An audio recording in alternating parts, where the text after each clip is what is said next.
নমস্কার আমার প্রাণপ্রিয় বন্ধুরা। ভক্তের চেয়েও ভগবান বড়, ভগবানের চেয়েও ভক্ত বড়।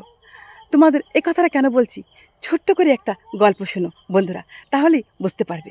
তো একদিন ভগবান শ্রীকৃষ্ণ কিন্তু মাথার যন্ত্রণায় খুব কষ্ট পাচ্ছিল। তখন নারদমণিকে খবর দিয়েছিল যে নারদমণি, আমার খুব মাথা যন্ত্রণা করছে। তখন নারদমণি এসে বলছে, ভগবান আপনার কি হয়েছে প্রভু? তখন ভগবান কিন্তু নারদমণিকে বলেছিল যে নারদমণি, আমার খুব মাথা যন্ত্রণা করছে। তখন নারদমণি বলল, আপনার মাথা যন্ত্রণা করছে প্রভু, আমাকে বলছেন? আপনার মাথা যন্ত্রণা তো আপনি সারাতে পারেন।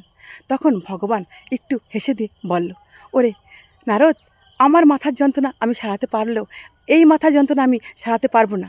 এই মাথার যন্ত্রণা সারাতে পারবে আমার ভক্ত, যে আমাকে প্রাণ দিয়ে ভালোবাসে, যে আমার ভক্ত। তখন বলছে, যা, এক ভক্তর নাম বলল, তার কাছে যা। নারদমণিও কিন্তু তার ভক্ত, কিন্তু সাহস পেল না। সে কিন্তু বলেছে, আমার ভক্তই পারবে আমার মাথার যন্ত্রণা দূর করতে। তার পায়ের ধুলো দিলে আমার মাথা যন্ত্রণা দূর হয়ে যাবে। একমাত্র ভক্তর পায়ের ধুলো আমার মাথায় দিলে আমার মাথা যন্ত্রণা কিন্তু ঠিক হয়ে যাবে। তখন নারদমণি মনে মনে বলছে, আমি তো দেবো না, কারণ তাহলে আমার পাপ হবে। তখন নারদমণি সেই ভক্তের কাছে গেল। যখন সেই ভক্তের কাছে নারদমণি গেল, তখন সেই ভক্ত বলছে, ভগবানকে আমার পায়ের ধুলি দেবো, তাহলে তো আমার পাপ হবে। সে ভাবছে তার পাপের কথা, সে ভাবছে না যে ভগবান আমার পায়ের ধুলো মাথায় দিলে আমি যে তার ভক্ত, সে সুস্থ হয়ে যাবে, সে ভালো হয়ে যাবে, এটা ভাবছে না। তখন দৌড়ে গিয়ে নারদমণি বলল, ভগবান, সে তো দেয়নি পায়ের ধুলো আপনাকে, সে পাপ হবে, সে ভয় পাচ্ছে। তখন ভগবান বলল, যা, আর একজনের কাছে পাঠালো।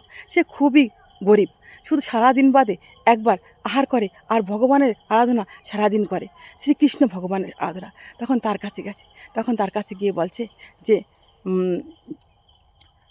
ভগবান শ্রীকৃষ্ণের খুবই মাথা যন্ত্রণা করছে, আর সেই যন্ত্রণা সারবে যার যে ভগবানের ভক্ত, তার পায়ের ধুলো দিলে।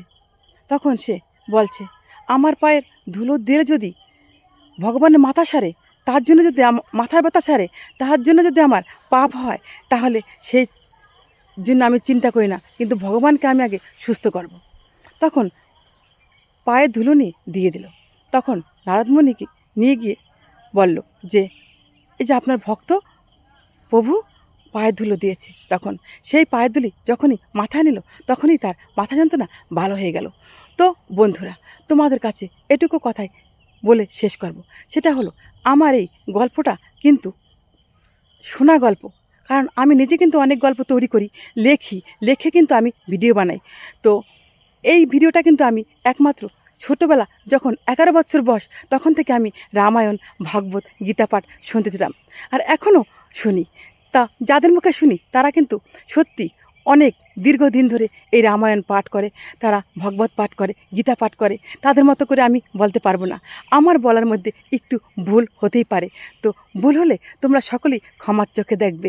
তো রাখছি বন্ধুরা।